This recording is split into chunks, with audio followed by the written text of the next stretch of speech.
So you want to turn your backyard chickens into a business? That's great, but let's get one thing straight. Having chickens isn't enough. A lot of people jump in, excited to sell eggs or meat, only to realize too late that no one is buying. That's why the first step isn't about chickens at all. It's about people. Who's going to buy from you? What do they want? And most importantly, how do you make sure they choose you over someone else? In this video, I'm going to show you step by step how to transform your backyard chickens into a profitable business. Before you do anything, take a step back and look at your local market. Go to the grocery stores, visit farmers markets, talk to restaurant owners, find out what kind of eggs people are buying. Are they looking for organic, free-range or pasture-raised eggs? What about chicken meat? Do they care about locally sourced options, or are they just looking for the cheapest price? Some people will pay extra for high-quality, ethically raised chickens, while others won't care as long as it's affordable. Knowing this difference can be the key to making a profit. Once you start paying attention, patterns will appear. You'll notice that certain people, maybe health-conscious families, farm-to-table restaurants, or even local bakeries, are willing to pay more for fresh, local eggs. Others might be looking for meat that isn't pumped with chemicals. The more you understand your potential customers, the easier it will be to sell to them. But here's the tricky part. Even if you find the perfect market, there's something else that can stop your business before it even starts: the law. You can't just start selling eggs and meat without making sure you're doing it legally. A lot of people don't think about this part until it's too late. They start selling to neighbors, maybe even a few restaurants, and then boom, a complaint is made, an inspector shows up, and suddenly they're being told to shut everything down. That's why you need to get this right from the beginning. First, check your local zoning laws. Not every area allows backyard chickens, and even if they do, there might be limits on how many birds you can keep. Some places won't allow roosters. Others have rules about how far your coop needs to be from property lines or houses. It only takes one annoyed neighbor to create a problem, so make sure you know what's allowed in your area. Then there's the issue of permits. Selling eggs and chicken meat isn't as simple as just collecting them and finding buyers. Depending on where you live, you might need a license to sell food products. Figuring all of this out might feel overwhelming, but it's a step you can't skip. The good news?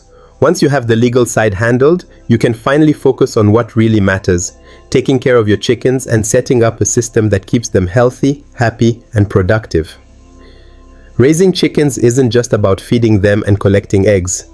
If you want a successful business, you need to create the right environment for them.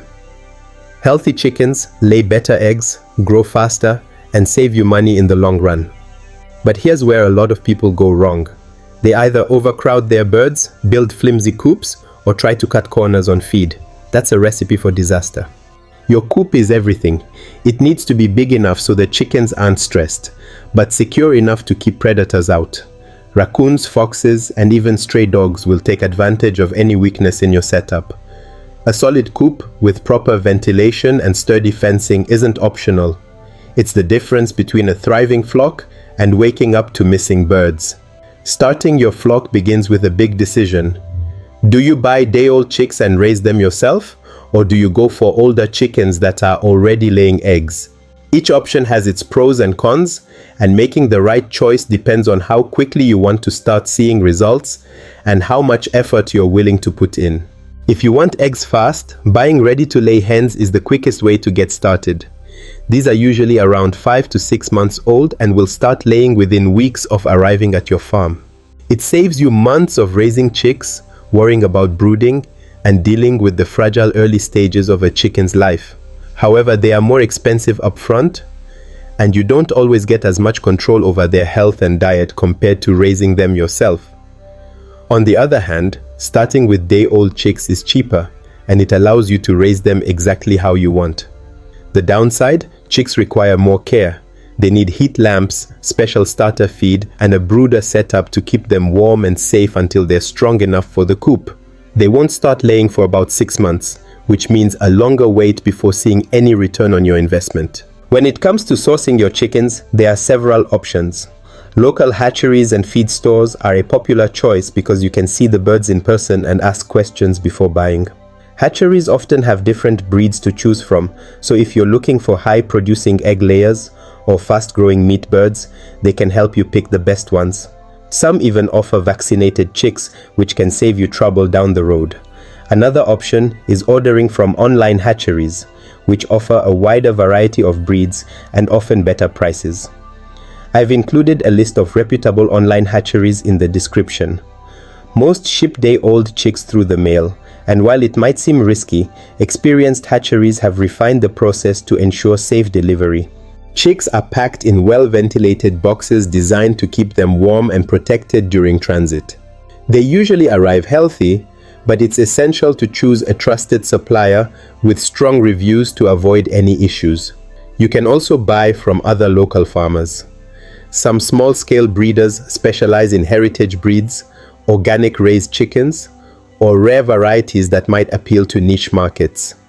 Buying from a local farm lets you see firsthand how the chickens are raised and ensures you're getting birds that are already adapted to your climate. Then there's the question of food and water. Chickens are only as good as what you feed them. Cheap, low-quality feed might save you money upfront, but it leads to lower egg production, unhealthy birds. A well-fed hen lays consistently, produces better eggs, and stays in good health longer.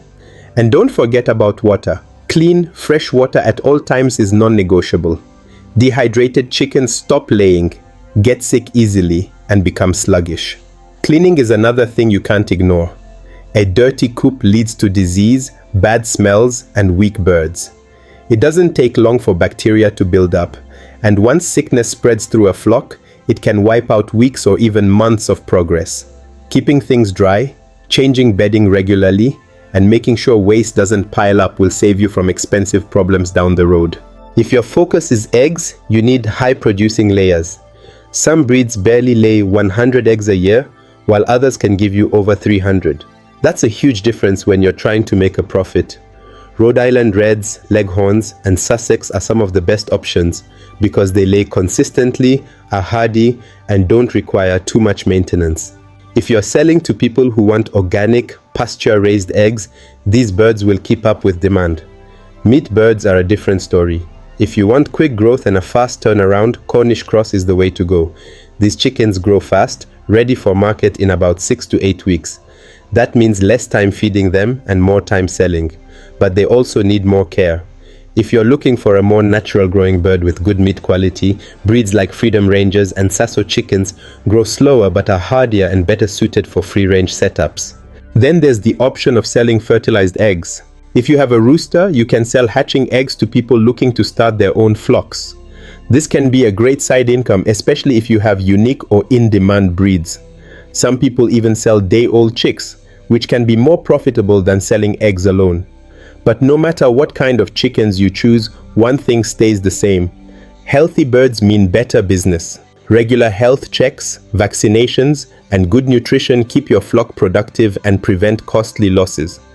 It's easier to prevent disease than to deal with an outbreak that could wipe out your entire operation. Once your flock is producing, you're finally at the stage where you can start making real money. But selling eggs and meat isn't just about having the product. It's about finding customers, creating demand, and making sure your business keeps growing. Having eggs and meat ready to sell is one thing.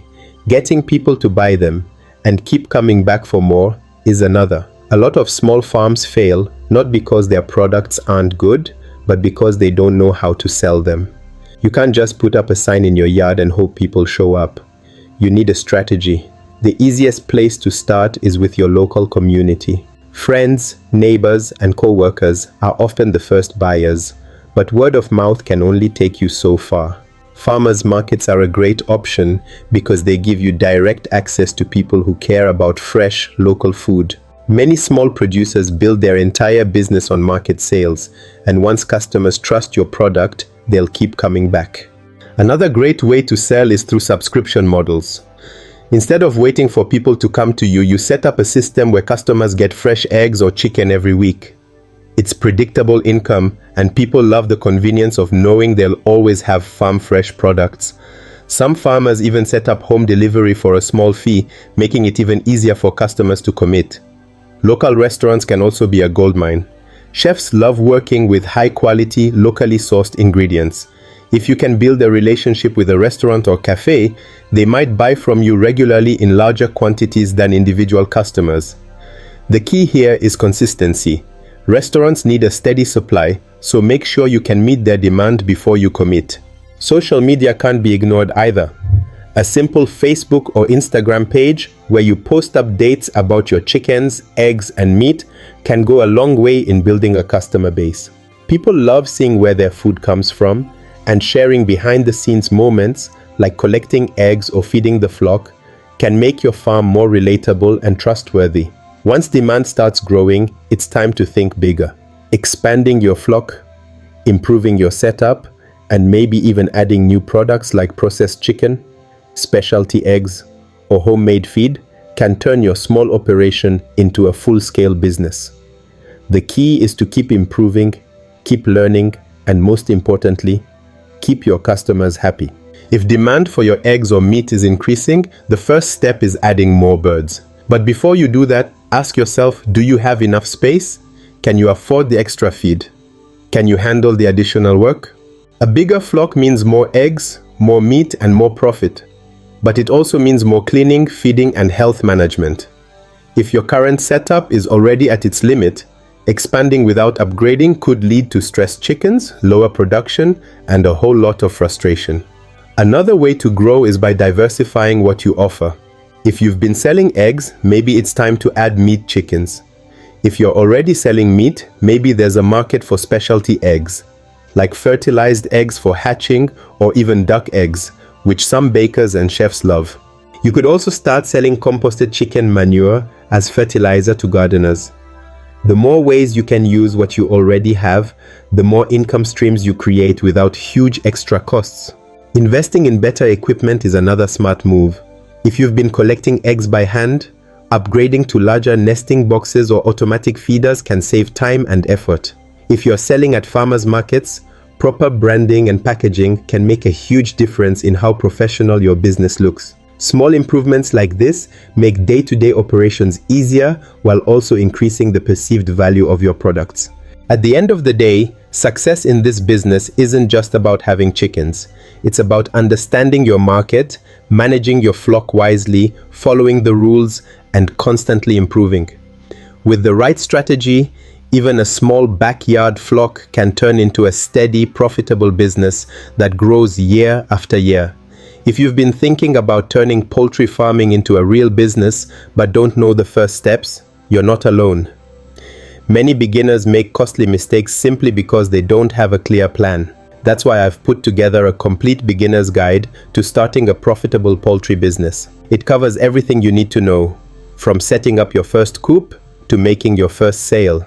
Don't waste time figuring it all out the hard way. Click on the next video on your screen now and take the first step toward building a successful poultry business today. If you found this video helpful, don't forget to like the video, subscribe for more poultry farming tips, and share your thoughts or questions in the comments below. Your journey to a thriving poultry business starts now.